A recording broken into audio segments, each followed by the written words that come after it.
दोस्तों आज अंग्रेजी के 3 ऐसे वर्ड्स लेकर आया हूं जिनकी हिंदी एक जैसी होती है और अक्सर हम ये कंफ्यूज करते हैं। कुक, मेक और प्रिपेयर, कौन सा वाला कब लगाना है, पूरी जानकारी हिंदी में दूंगा एग्जाम्पल के साथ। मेरा नाम है सरताज, मैं हूं आपका इंग्लिश ट्रेनर, आपका इंग्लिश कोच, और आप देख रहे हैं सरताज क्लासेस। अब आप यहां पर लिखा हुआ देख रहे होंगे, कुक का मतलब पकाना, मेक का मतलब पकाना, प्रिपेयर का मतलब पकाना। तो आपके दिमाग में ख्याल आएगा, सर मेक का मतलब पकाना किसने कह दिया, कुक का होता है, इन दोनों का तो अलग अलग है ना। आपने बिल्कुल सही कहा, लेकिन असल में हम कुक को भी बनाना के लिए यूज करते हैं, बनाना है ना। यानी मेक का मतलब भी बनाना और कुक का मतलब भी बनाना। कैसे, देखिए गौर कीजिएगा, आपके घर में मम्मी कहती बेटा खाना बन रहा है, खाना पक रहा है कम बोलते हैं, खाना बन गया। खाना कब बनेगा, अरे आज कुछ अच्छा बना लो, है ना बेटा, दाल बना रही हूं। तो बनाना ये यूज करते हैं सब जगह, तो बनाना तो मेक को बोलते हैं, तो फिर कुक क्यों लगता है वहां पे। वही सारी चीजें आज आपको पता चलेंगी। शुरू करते हैं। देखिए भाई, कुक को हम 3 जगहों पे यूज करेंगे, मुख्य तौर पर 3 जगहों पे, मेन एक एक करके सुनिएगा। कुक की सबसे पहली जो सिचुएशन होती है वो होती है लॉन्ग टाइम। लॉन्ग टाइम यानी कोई ऐसी चीज जिसे लंबे समय तक पकाया जाए, लंबे समय नहीं, सारा दिन पक रही है, मतलब एटलीस्ट कम से कम आधा घंटा, 1 घंटा, आधा घंटा तो कम से कम मिनिमम। दाल होती है और भी बहुत सारी चीजें होती है जिन्हें घंटों घंटों पकाना पड़ता है, तो जो लंबा समय ले पकने में, वहां पर कुक लगाएंगे। जैसे माई मदर, मेरी जो मम्मी है, माई मदर इज कुकिंग, वो क्या कर रही है, इज कुकिंग फूड, वो खाना पका रही है। तो फूड जो होता है वो लंबे समय में की कैटेगरी में आता है। अच्छा जी, दूसरी चीज सुनिए दोस्तों, बड़ी मजेदार मजेदार चीजें सुनते रहिएगा।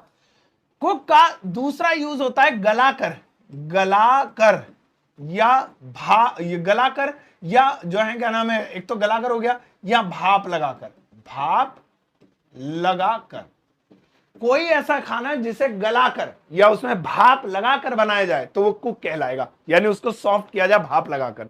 जैसा आपने देखा दाल होती है, आप कच्ची खाओगे तो नहीं चबेगी, लेकिन उसमें सीटी लगाई जाती है कुकर में तो क्या होता है, दाल गल जाती है। आपकी दाल गली नहीं गली, किसी की नहीं गल रही है दाल आजकल, तो दाल गल जाती है, तो गलाकर हो गया, उसे भी कुक बोलेंगे।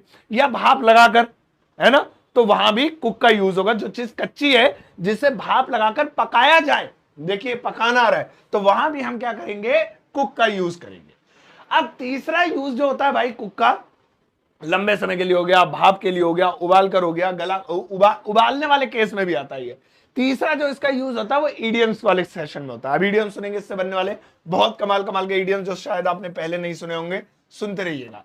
पहला इडियम जो इससे बनता है वो होता है कुक अप। कुक अप, ये देखिए इसका हिंदी में मतलब होता है पका लो, पका लो।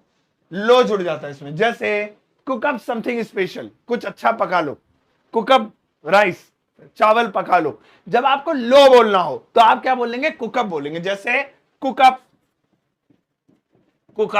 8 for 3 minutes, इसका मतलब क्या है, इसे 3 मिनट के लिए पका लो, ठीक है।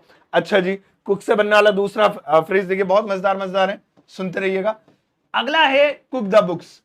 Cook the books, cook the books का मतलब क्या होता है, हिसाब किताब में गड़बड़ी करना। बहुत मजेदार फ्रेज है ये, हिसाब किताब, किताब नहीं लिखना लंबा हो जाएगा, हिसाब में गड़बड़ी, गड़बड़ी। देखिए सीए भाई, वो हिसाब किताब में गड़बड़ी कर देगा 2 मिनट में। अरे यार तुम्हारी मैथ अच्छी नहीं है, तुम हिसाब किताब में गड़बड़ी कर दोगे। तो जब हम हिसाब किताब में गड़बड़ी की बात करते हैं तो इंटरनेशनल लेवल पर यह कुक का यूज होता है, कुक द बुक्स। अच्छा एस भी है भाई इसमें, कुक द बुक्स है, ठीक है, cook the books. I will cook the books, मैं हिसाब किताब में गड़बड़ी कर दूंगा। You should not cook the books, तुम्हें हिसाब किताब में गड़बड़ी नहीं करनी चाहिए। तो आप इसे यूज कर सकते हैं। कुक से बनने वाला तीसरा और बहुत ही बेहतरीन फ्रेज सुनिए, आखिरी है ये, फिर हम मेक की बात करेंगे, वो है कुक अप। कुक अप अ स्टॉर्म। स्टॉर्म, कुक अप अ स्टॉर्म का मतलब होता है बखेड़ा खड़ा कर देना, तूफान खड़ा कर देना, तूफान, तूफान मचा देना, मचा देना। हालांकि इंटरनेट पर इसका एक और मतलब है, बहुत सारा अलग अलग तरीके का खाना पकाना, बहुत बदला है। जैसे मम्मी किचन में नहीं, मेहमान आ रहे, खासतौर से मामा आ रहे, तो ले ये भी बना रही, ये भी बना रही, बना बना के ढेर लगा दिया, तो आज 4-5 तरीके की डिश, तो उसे कुक अप अ स्टॉर्म कहते हैं। इसके अलावा बहुत ज्यादा किसी छोटी सी बात का पतंगड़ बना देना, कुक अप अ स्टॉर्म। ये 3 फ्रेज बहुत ज्यादा इडियम्स कहेंगे, बहुत ज्यादा यूज होते हैं जो हमारी डेली लाइफ में, खासतौर पर इंटरनेशनल लेवल पर। तो मेन मोटे मोटे मुद्दे में समझिए, कुक के 2 यूज खास हो गए। एक लॉन्ग टाइम बनने वाला खाना जिसे लंबे समय तक बनाया जाए, और दूसरा किसी चीज को गलाकर या भाप लगाकर। अच्छा, आते हैं मेक पर। मेक का मतलब होता है पकाना, और इसका मतलब बनाना भी होता है ना, बनाना ये भी होता है। आपने देखा होगा, पकाना बोल दीजिए या बनाना बोल दीजिए, दोनों आते हैं। अब इसे यूज कहां कहां किया जाएगा वो सुनिए। पहला यूज होगा इसका, ये लॉन्ग टाइम था, ये है शॉर्ट टाइम। शॉर्ट टाइम यानी कोई ऐसी चीज जो चुटकियों में पक जाए तो वो क्या हो जाएगा, मेक में आ जाएगा। जैसे मैगी है। अब मैगी क्या है, हालांकि नूडल्स बोल देते हैं, मैगी तो ब्रांड हो जाएगा। नूडल्स है, कोई सी भी कंपनी के हो सकते हैं, है ना।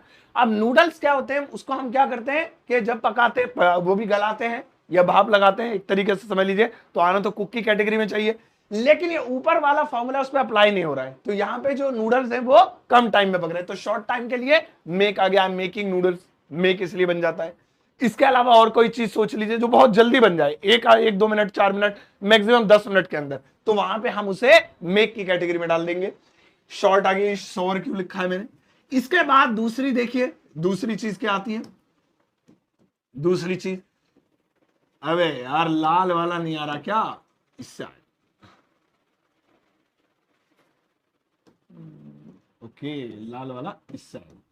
दूसरी चीज देखिए, दूसरी चीज आती है रॉ मटेरियल से। रॉ मटेरियल यानी कोई चीज जब रॉ मटेरियल से मिलकर बने तो उसके लिए भी हम क्या करते हैं, मेक का यूज करते हैं। रॉ मटेरियल जैसे केक, केक के लिए क्रीम ले आए, अब वो कच्ची नहीं है, सारी चीजें पकी हुई हैं, तैयार है, जिसे खाया जा सकता है। आप कहेंगे रॉ मटेरियल तो दाल भी होता है, दाल में हरा धनिया हरी मिर्च, वो सब रॉ, वो सब कच्चा हो गया, मतलब अभी उसे एक साथ बनाना है। केक के लिए जो सामान है वो अलग अलग वैसे भी यूज किया जा सकता है सेपरेट, जैसे उसमें मेवा, मान लीजिए मेवा केक में कुछ में डलती कुछ नहीं, वो भी खा सकते हैं। ड्राई फ्रूट्स हो गए, या क्रीम अलग से ले सकते हैं, या उसमें यूज होने वाली चेरी, तो ये हो गया। तो जैसे I am making a cake, मैं एक केक बना रहा हूं या बना रही है, तो इसके लिए रॉ मटेरियल वाली चीज हो गई। और भी चीजें, आप चीजें इकट्ठी कर लीजिए, रॉ मटेरियल, और फिर हम उससे जो है यूज करके बना लेंगे। अच्छा भाई, लास्ट इसका यूज देखेंगे। लास्ट इसका यूज इसकी तरह ईडियम्स में होता है, और इसका एक ही ईडियम मैं आपको बताऊंगा, वो है मेक के साथ लगने वाला अप। जैसे हमने कुक के साथ अप लगाया था, इसका मतलब क्या था, पका लो, ये है मेकअप, है ना। मेकअप के भी दो मतलब होते हैं, एक तो होता है श्रृंगार करना, आपको पता ही होगा, श्रृंगार करना ना, श्रृंगार करते हैं, श्रृंगार करना, मेकअप कर लिया, मेकअप पोत लिया, पीओपी कर ली चेहरे पे, वो मेकअप हो गया। तो सबको पता है मेकअप, मेकअप सब बोलते हैं। एक और होता है मेक का यूज, अगला होता है मेक का यूज सुलह कर लेना या पैचअप कर लेना, सुलह बोलते हैं इसे, सुलह, सलाह नहीं, सुलह करना। सुलह करना होता है मतलब के कॉम्प्रोमाइज कर लेना, ठीक है लड़ाई हो गई थी, चलो खत्म करते हैं, ठीक है ना, तेरी कट्टी मेरी कट्टी खत्म। तो यहाँ पे क्या, जैसे हम बोलते थे ना ब्रेकअप हो गया, तो ब्रेकअप से वापस से रिश्ता जुड़ गया, तो क्या हो गया, मेकअप हो गया। पैचअप मेकअप दोनों बोलते हैं उसे। So we made up last year, हम दोनों ने सुलह कर ली थी पिछले साल, हम एक हो गए थे, तो मेकअप। तो ये दो यूज होते हैं।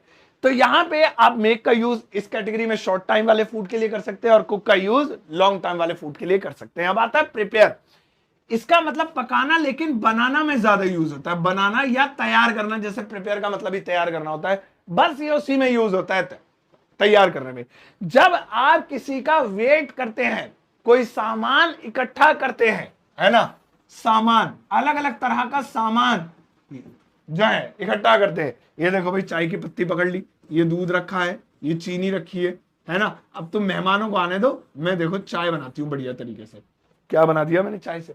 तो यहां पे प्रिपेयर का यूज हुआ। जब आप किसी का वेट करते हुए कोई चीज रेडी करते हैं, प्रिपेयर करते हैं, तो उसके लिए प्रिपेयर, जैसे यानी कोई चीज ऑलरेडी तैयार है, बस आप उसे प्रिपेयर कर रहे हैं। अब चाय बनाने के लिए तो मेक आएगा, लेकिन चाय को बना के रख दिया और मेहमान आ गए, हाँ जी मेहमान आ गए, चलो जी मैं प्रिपेयर करती हूँ चाय, फटाफट उनके लिए चाय के सामान वगैरह लगाता हूँ जो भी है, तो प्रिपेयर हो गया। बिल्कुल ऐसे ही खाना तो कुक हो गया, पक गया, लेकिन उसे टेबल पर लगाना या उसको लगाने की तैयारी करना प्रिपेयर कहलाएगा। तो ये यूज होते हैं। देखिए बहुत बेसिक स्ट्रक्चर है ये, इसको बहुत गहराई से समझाने की जरूरत नहीं थी, लेकिन ये है कि छोटी छोटी चीजें आपको पता होनी चाहिए। अब मैं आपको हिंदी का एक सेंटेंस देता हूं, मैं ये देखना चाहता हूं कि आप उसमें कुक लगाएंगे, मेक लगाएंगे या प्रिपेयर। 1 मिनट का काम है, प्लीज करके जाइएगा। यहां पर ज्यादा लंबा नहीं, बस एक छोटा सेंटेंस लिखा हुआ है, इसकी इंग्लिश ट्रांसलेशन आपको इस वीडियो के कमेंट सेक्शन में लिखनी है। प्लीज मोहब्बत से, प्यार से बनाइएगा, और आप बना के जरूर जाइएगा, मुझे दिल से अगर प्यार करते हैं तो, ठीक है ना। इसके अलावा दोस्तों मेरी किताब Amazon फ्लिपकार्ट पर अवेलेबल है, जिसे आप घर बैठे खरीद सकते हैं। सीओडी पर। मेरा कोर्स सबको पता है, super basic English learning course, और इसमें आजकल एक कोड लगाते हैं SS50, तो इस पे 50% का डिस्काउंट भी है। ये मैं कई बार बता चुका हूं, और मेरा व्हाट्सएप चैनल में हर बार बताता हूं, इसे जरूर ज्वाइन कीजिए क्योंकि ये फ्री है, इसका कोई चार्ज नहीं देना। अगर इन्हें लेते समय या लेने में कोई दिक्कत आती है तो आप मुझे डीएम इंस्टाग्राम पे डायरेक्टली कर सकते हैं, हमारी टीम आपकी हेल्प करेगी फौरन। इसके अलावा ये सभी जरूरी लिंक आपको इस वीडियो के डिस्क्रिप्शन बॉक्स में मिल जाएंगे। अगर वीडियो फेसबुक पर देख रहे हैं तो डिस्क्रिप्शन बॉक्स यूट्यूब की किसी वीडियो का चेक कर लेना, किसी भी लेटेस्ट वीडियो का, क्योंकि फेसबुक पर लिंक पोस्ट करना अलाउड नहीं है। जाओ इस वीडियो को सबके साथ शेयर करना, और जाते आते एक प्यारा सा लाइक देकर जाना।